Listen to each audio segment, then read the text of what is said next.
सरफरोशी की तमन्ना अब हमारे दिल में है, देखना है जोर कितना बाजुए कातिल में है। जय हिंद। नमस्ते भारत। अभी हम अपने आप को इतना सौभाग्यशाली समझते हैं क्योंकि हमको अनजाने में ही ऐसी जगह के बारे में मालूम पड़ा जहां पर हमारे देश के महान सपूत राजगुरु जी का जन्म हुआ था। हम रास्ते से भीमा शंकर ज्योतिर्लिंग जा रहे थे। अचानक हमारी नज़र एक बोर्ड पर पड़ी जिस पर सदगुरु जी के चित्र था और अचानक और आगे पर गए तो वहाँ पर भी बोर्ड था। तो हमने स्थानीय लोगों को वहाँ पर पूछा कि भाई उनका बोर्ड क्यों लगा है। तो उन्होंने हमें जानकारी दी कि ये जो स्थान है यहाँ पर राजगुरु जी का जन्म हुआ था। तो हम एकदम से विस्मय में आ गए कि इतने महान सपूत के बारे में हमें जानकारी नहीं और हमें किसी ने बताया नहीं। लेकिन फिर भी ऐसा हमारे साथ बहुत बार हुआ है आश्चर्य कि भाई हमें एक ऐसे स्थान के बारे में किसी न किसी रूप में हम पहुंच गए हैं और हमें ऐसे महान स्थान पर रुकने का दर्शन करने का सौभाग्य मिला है। ऐसा ही एक महान पवित्र स्थान राजगुरु वाड़ा के नाम से प्रसिद्ध है। पूरा राजगुरु नगर परिषद है जो कि खेड़ में आता है, पुणे जिला है और महाराष्ट्र में स्थित है। यहाँ पर हमारे जो स्वतंत्रता सेनानी हुए हैं, जो राजगुरु भगत सिंह और सुखदेव, तीनों बहुत अल्पायु में ही उनको फांसी दे दी गई थी। वे हमारे देश के लिए शहीद हुए थे। तो ऐसे राजगुरु जो हमारे महान क्रांतिकारी हुए हैं, जिन्होंने अल्प आयु में ही अपने देश के कारण अपने प्राणों की आहुति दे दी, ऐसे राजगुरु जी का यह जन्म स्थान है। और इस स्थान पर आकर हम अपने आप को बहुत ही सौभाग्यशाली समझते हैं कि हम यहाँ पर आए और हमें इस प्रकार से दर्शन प्राप्त हुए। तो आगे की वीडियो में हम आपको इसी प्रकार से आगे क्या क्या है, अंदर किस किस प्रकार की चीज़ें हैं, उनसे संबंधित कौन कौन सी जानकारी है, उसके बारे में आपको हम देते हैं।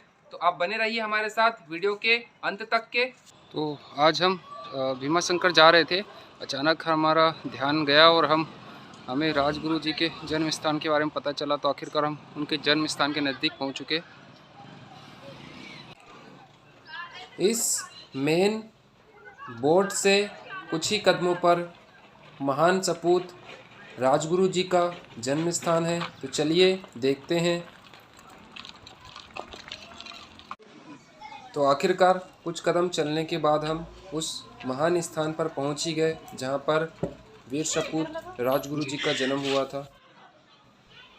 एक ऐसा पवित्र स्थान जिसके अंदर प्रवेश करने पर ही ऐसी अनुभूति होती है जैसे हम किसी मंदिर के अंदर प्रवेश किए हैं। एक आत्मीय शांति और एक सुकून दे जाता है कि ऐसे भी हमारे देश में महान सपूत हुए हैं जिन्होंने अल्प आयु में ही अपने प्राणों को न्यौछावर कर दिया हमारे देश के लिए, हमारी मातृभूमि के लिए। तो यह वो स्थान है और ये क्या वाड़ा है जहाँ पर ये क्या है? वे रहते थे। उनका जो घर है एक विशाल प्रांगण में बना हुआ था। दोनों साइड में उनका घर था। वर्तमान में जो राइट साइड का क्षेत्र है वे किसी दूसरे के अधीन है और जो लेफ्ट साइड वाला भाग है वो राज्य सरकार ने अपने अधीन में लिया हुआ है और इसको एक स्मारक बनाया गया है उनकी याद में, ताकि पर्यटन आते हैं दूर दूर से और इस महान विभूति के रहने के स्थान पर जाते हैं और देखते हैं कि किस प्रकार से इस महान विभूति अच्छा उनके परिवार वालों ने आर्थिक तंगी के कारण भेज दिया होगा। अच्छा ये उनके परिवार वालों का है, अभी ये सरकार का है। उनके परिवार वाले कहाँ रहते?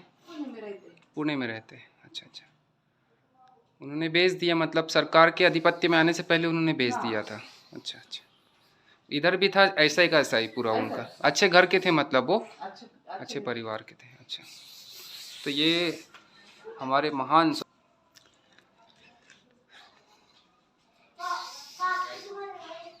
भगत सिंह, राजगुरु, सदगुरु ऐसे तीन महान क्रांतिकारी थे जिन्होंने बहुत ही कम उम्र में हमारे देश के लिए, आज़ादी के लिए और बलिदान दिया था। इस कारण से इनका नाम महान सपूतों में गिना जाता है। और ऐसी महान विभूति के जन्म स्थान पर आकर हम अपने आप को बहुत ही सौभाग्यशाली समझते हैं क्योंकि हमें इतनी जानकारी नहीं थी। अचानक ही हमारा ध्यान गया और हम पूछे और हमें जानकारी मिली कि यह स्थान, ये जो पावन स्थान है, यह राजगुरु जी का जन्म स्थान है। तो उनके बारे में जो प्रारंभिक जानकारी है, उनके घर से संबंधित और उन्होंने क्या क्या किया उसकी जानकारी इस प्रकार से बोर्ड में दी गई है। हम जिस स्थान पर खड़े हैं उस स्थान, और ये राजगुरु वाड़ा है। जितने भी स्वतंत्रता सेनानी हुए उनके जन्म स्थान और किस किस संस्था से जुड़े थे, कब उनका जन्म हुआ और कब वे आज़ादी को प्राप्त हुए, उसके बारे में बताया गया है।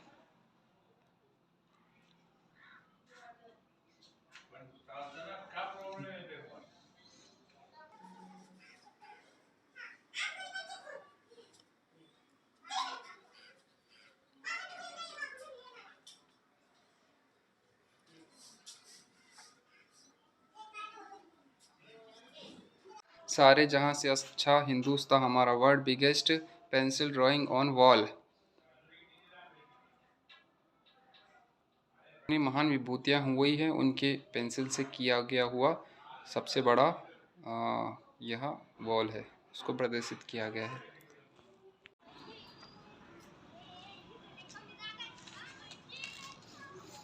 तो यह वो स्थान है जहाँ पर महान स्वतंत्रता सेनानी राजगुरु जी का जन्म हुआ था। तो आइए देखते हैं उस पावन स्थान को।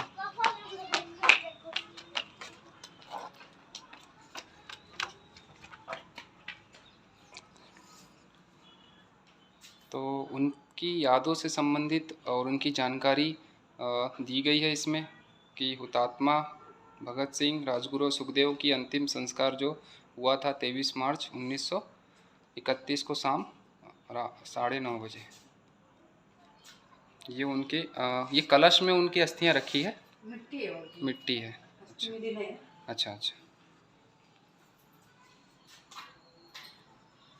ये विभिन्न जो हमारे देश के जो नेता हैं, राजनाथ सिंह भी आए हुए थे और उनके परिवार से संबंधित जानकारी, उनकी क्रांतिकारी संबंधित गतिविधियों के बारे में जानकारी इसमें दी गई है।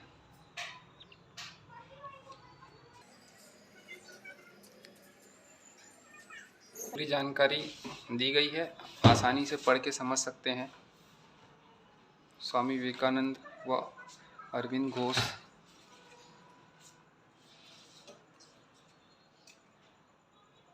मुकुटमणि जी, विनायक दामोदर सावरकर जी, जिनके मंदिर में हम अभी गए थे रत्नागिरी में, चंद्रशेखर आज़ाद, जिनकी भी हम अभी जन्मस्थली देख के आए हैं। भावरा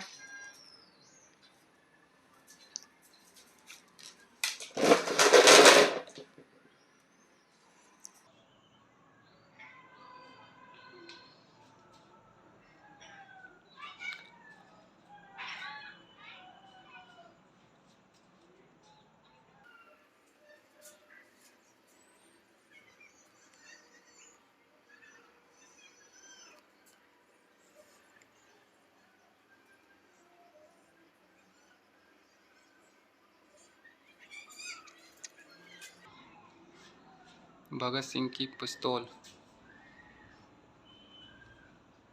जलियांवाला बाग हत्याकांड सैंडर्स द्वारा किया गया, गदर आंदोलन,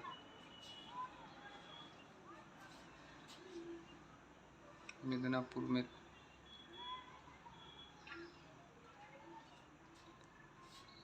जो महान विभूतियाँ लेडीज हुई है उनके बारे में जानकारी। दक्षिण भारत के क्रांतिकारी नेता, क्रांतिकारी वीर योद्धा, स्वतंत्रता 1857 की क्रांति के महान योद्धाओं के नाम दिए गए। मंगल पांडे, नाना साहेब पेशवा, कुंवर सिंह, सेनापति टाटा टोपे, मौलाना अहमद खां और बहादुर शाह जफर। अन्य क्रांतिकारी विदेशी, प्रथम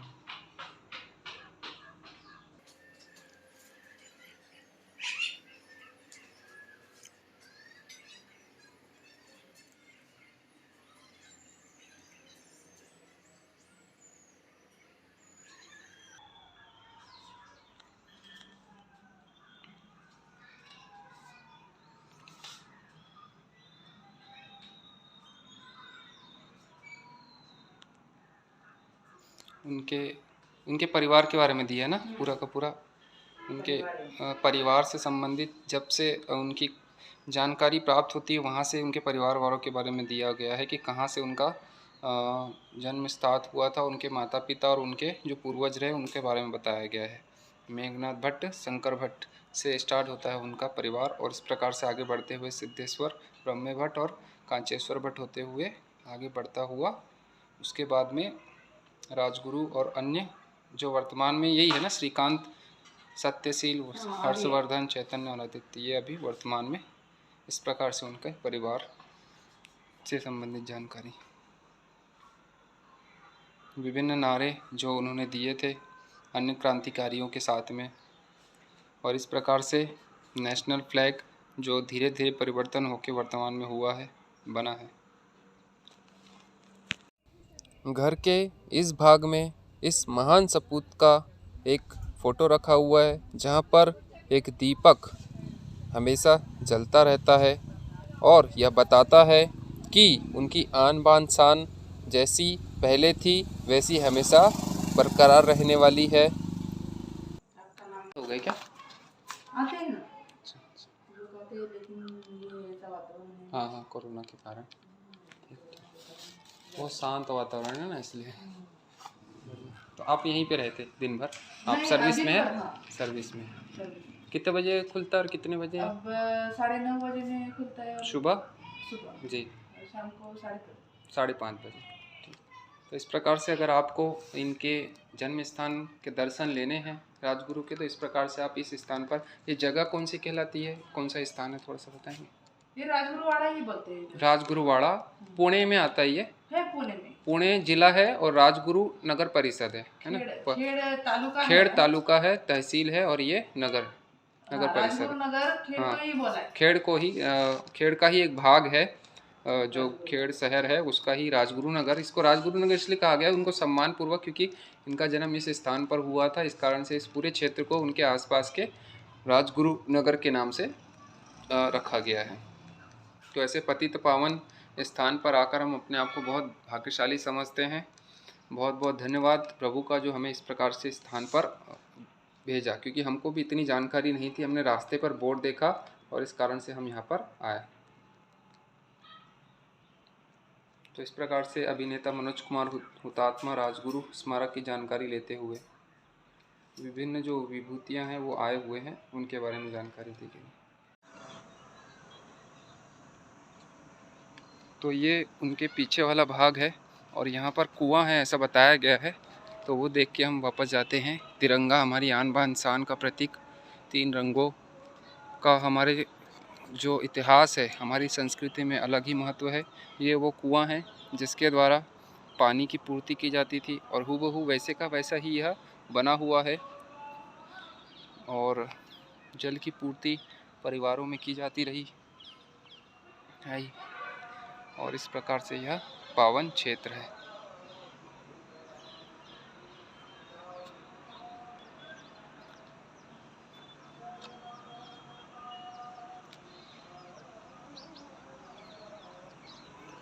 जी जी जी, इस प्रकार से यह किचन है जहाँ दही दूध वगैरह रखा जाता था और ये कपड़े वगैरह या बर्तन वगैरह धोने के लिए एक प्रकार से बनाया गया था।